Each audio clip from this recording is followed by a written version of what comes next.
मैया कलम दवात हथ तेरे, सोने सोने लेख लिख दे। मैया कलम दवात हथ तेरे, सोने सोने लेख लिख दे।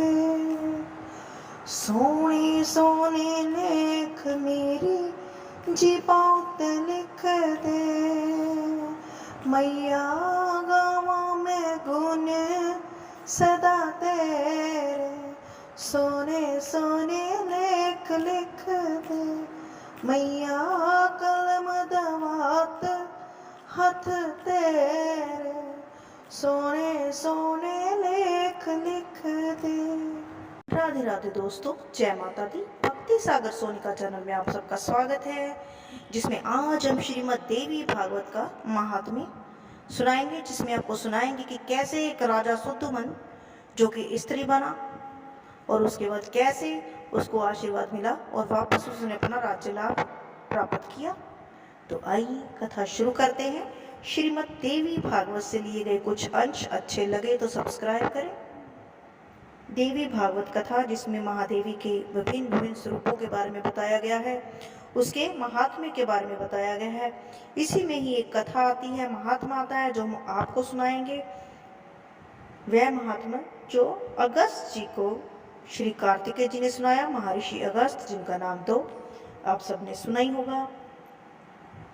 तो एक बार अगस्त जी ने कहा कि हे तारकासुर का संहार करने वाले भगवान, आप सर्वशक्ति संपन्न हैं। अब देवी भागवत महात्मा और को सुनने की विधि भी बताने की कृपा कीजिए, जिससे त्रिलोक जननी नित्य स्वरूपा भगवती दुर्गा के चरित्र गाए गए हैं। उस देवी भागवत नामक पुराण से बढ़कर दूसरा कोई पुराण नहीं है। कार्तिकेय जी ने कहा कि हे ब्राह्मण, श्रीमद् देवी भागवत महात्म्य को विस्तार से कौन कह सकता है, फिर भी मैं संक्षेप में कहता हूँ। जो नित्य स्वरूपा है, सतचित्त आनंदमय, जिनका श्री विग्रह है तथा भक्ति मुक्ति देना जिनका स्वभाव ही है, वह भगवती जगदम्बा देवी भागवत में स्वयं विराजमान रहती है।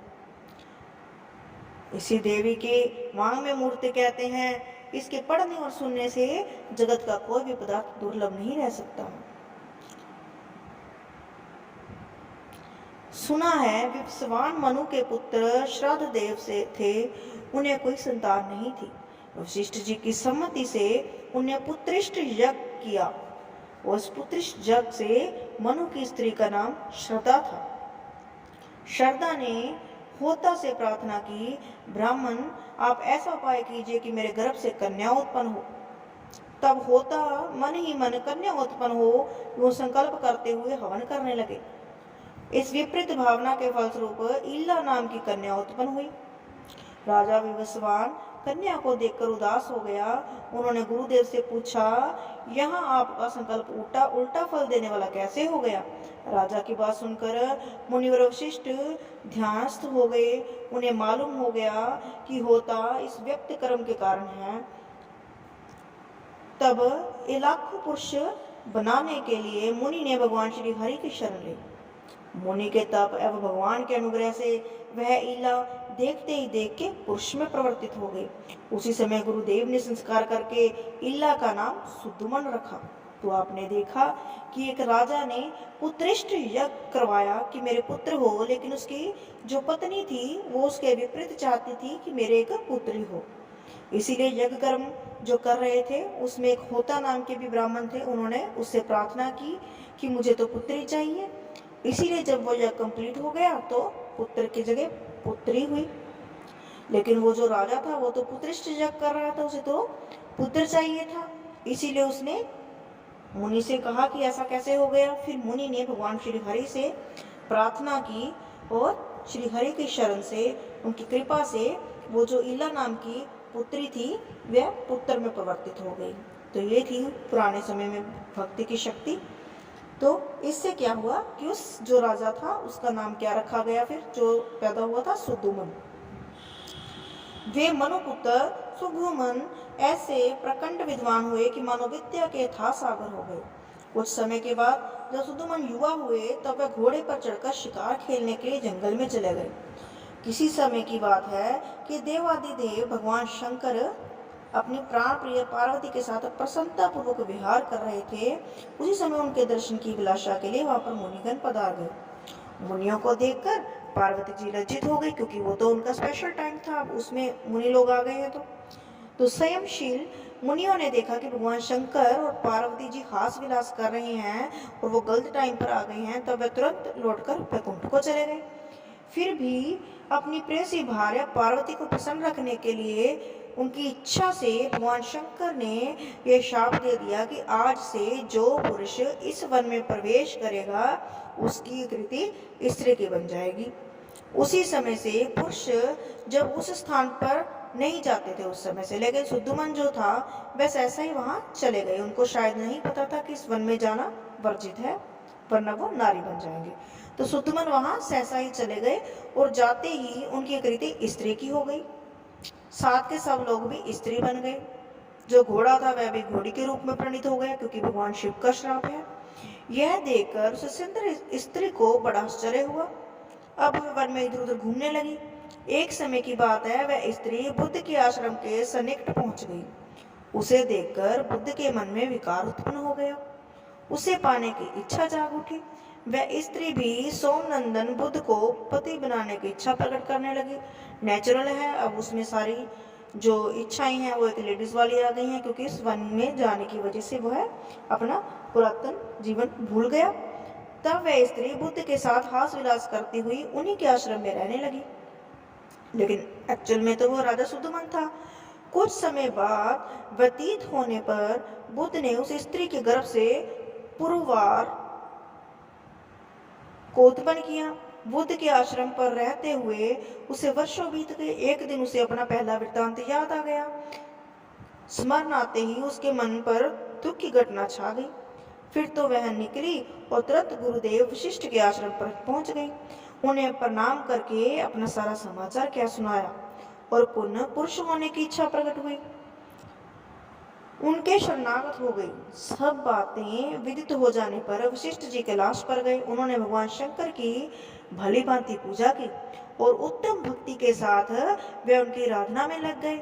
वशिष्ठ जी ने कहा कि भगवान, आप कल्याण स्वरूप मंगल करता और जटा धारण करने वाले हो प्रभु। पार्वती जी आपकी अर्धांगिनी है, चंद्रमा आपके ललाट की शोभा बढ़ाते रहते हैं। आपके प्रति मेरा बार बार नमस्कार है।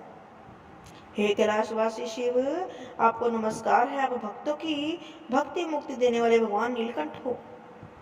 हे भगवान, जिनका कुश वाहन और शरण देने में जो कुशल हैं, उन परम प्रभु को मेरा नमस्कार है, जो सृष्टि स्थिति और संहार के समय ब्रह्मा विष्णु और रुद्र रूप धारण किए करते हैं, जो वर देने में सतत पर रहते हैं, उनादि देवादिदेव को भी मेरा नमस्कार हो।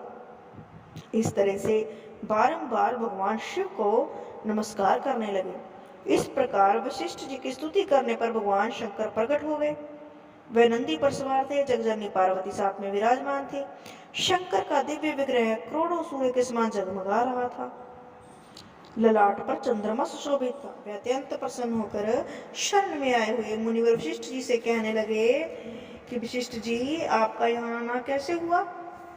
किसी कारणवश ही आए होंगे, और तुम्हारे मन में जो भी इच्छा हो वह वर मांग लो, क्योंकि भगवान शंकर तो बोले हैं जब इतनी प्रार्थना की है तो प्रसन्न भी जल्दी ही हो जाते हैं। भगवान के यूं कहने पर वशिष्ठ जी ने उनके चरणों में मस्तक झुकाया और ईला के पुरुष हो जाने की प्रार्थना की। तब प्रसन्न होकर भगवान शंकर ने मुनिवर से कहा कि यह 1 महीने पुरुष रहेगा और 1 महीने स्त्री। यूं शंकर से वर पा लेने पर वशिष्ठ जी ने जगजननी भगवती को प्रणाम किया। वे देवी वर देने में सदा उत्सुक रहती है, क्योंकि जब महादेवी है तो वो तो सबसे पहले रेडी लेडीज जैसे होती हैं कि कोई भी काम में सबसे आगे।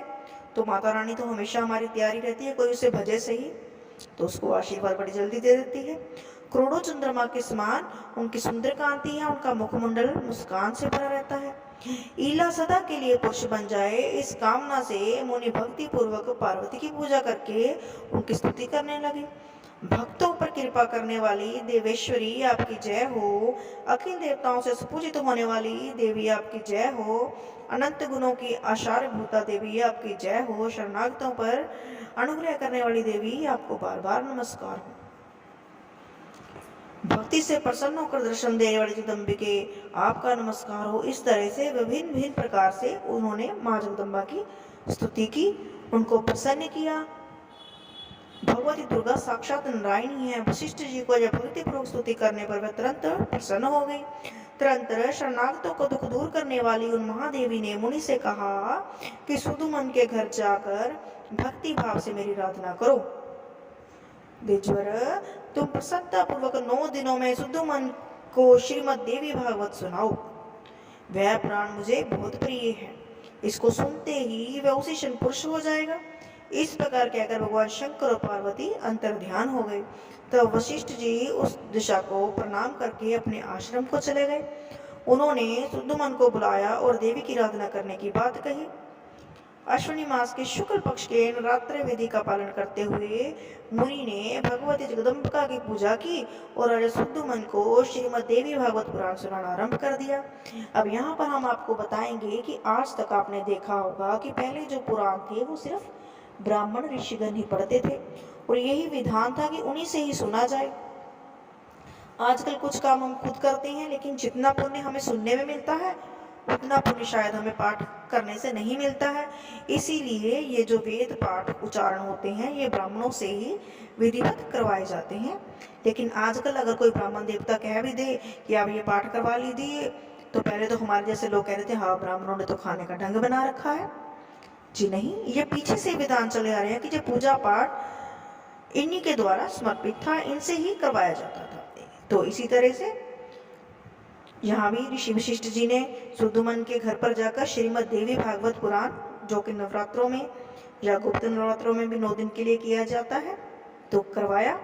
राजा भी वह अमृतमयी कथा भक्ति भाव से सुनने में संलग्न हो गए। कथा समाप्त होने पर उन्होंने गुरुदेव को प्रणाम करके उनकी पूजा की और वे सदा के लिए पुरुष हो गए। ये थी एक गुरु की महिमा। उन्होंने अपने गुरु महाराजा वशिष्ठ महर्षि वशिष्ठ पर भरोसा रखा, तो वो महर्षि वशिष्ठ अपने शिष्य के लिए भगवान शंकर के पास गए और वहां पर जाकर जब उन्हें लगा कि भगवान शंकर का आशीर्वाद तो 1 महीने का है, तो उन्होंने सोचा महापार्वती को प्रसन्न करते हैं। होम मिनिस्ट्री है माता रानी, क्योंकि आखिर वो जो वन था वहां पर जो श्राप दिया गया था वो महापार्वती के लिए ही तो दिया गया था। तो इसीलिए उन्हें पता था कि श्राप से मुक्ति भी माता पार्वती ही देगी। तो इसीलिए उन्होंने श्रीमद् देवी भागवत पुराण के 9 दिन की कथा उसको सुनाई, जिससे वो जो सुदुमन था वो सदा के लिए अब पुरुष हो गया, जिसका जन्म की आप सबने सुना पहले एक स्त्री के रूप में हुआ था। इसीलिए कहते हैं कि भगवान चाहे तो पत्थर में से फूल खिला सकते हैं, बस उन पर भरोसा करें और विधिवत उनकी पूजा करें। तब मुनि वर वशिष्ठ जी ने सुदुमन को राज्य पर अभिषेकित कर सुदुमन प्रजाजन को प्रसन्न रखते हुए भूमंडल पर राज्य करने लगे। उन्होंने भांति भांति के यज्ञ जिनमें प्रचुर दक्षिणा दी जाती है करके देवी की पूजा की। फिर पुत्रों को राज्य सौंपकर स्वयं भगवती के परम धाम को चले गए। विप्रो, विविध रूप से यह इतिहास कह चुका है, जो मनुष्य परम अमृत स्वरूप इस प्रसंग को प्रेम पूर्वक पढ़ता और सुनता है, संसार में भगवती की कृपा उसके सभी मनोरथ पूर्ण हो जाते हैं और अंत में वह भगवती की शरण को चला जाता है। तो ये था हमारा श्रीमद् देवी भागवत, जिसकी ये 6वां अध्याय था और उसका भी ये महात्म ही था। अभी आगे स्टोरी तो भी शुरू होनी है, सिर्फ महात्म था कि इस कथा को करने से किसको क्या मिला। इसी के ऐसे ही कुछ कुछ अंश हम आपको आगे सुनाते जाएंगे। आप हमारे साथ बने रहिए। यदि आपको अच्छा लगे तो कमेंट बॉक्स में जय माता दी जरूर लिखें, ताकि हम आपके लिए और भी श्रीमद् देवी भागवत के अंश इसी तरह से लाएं। इसमें से हमने अपनी ओर से कुछ भी नहीं जोड़ा है, हूबहू पॉइंट टू पॉइंट जो भी कथा थी आपको वही सुनाई गई है। उम्मीद है आपको अच्छी लगेगी। तो इसी तरह से हमारे चैनल को लाइक, सब्सक्राइब और शेयर करते रहें। कमेंट बॉक्स में जय श्री राधे, जय श्री कृष्ण जरूर लिखते रहें। राधे राधे। ये था हमारा 3रा अध्याय।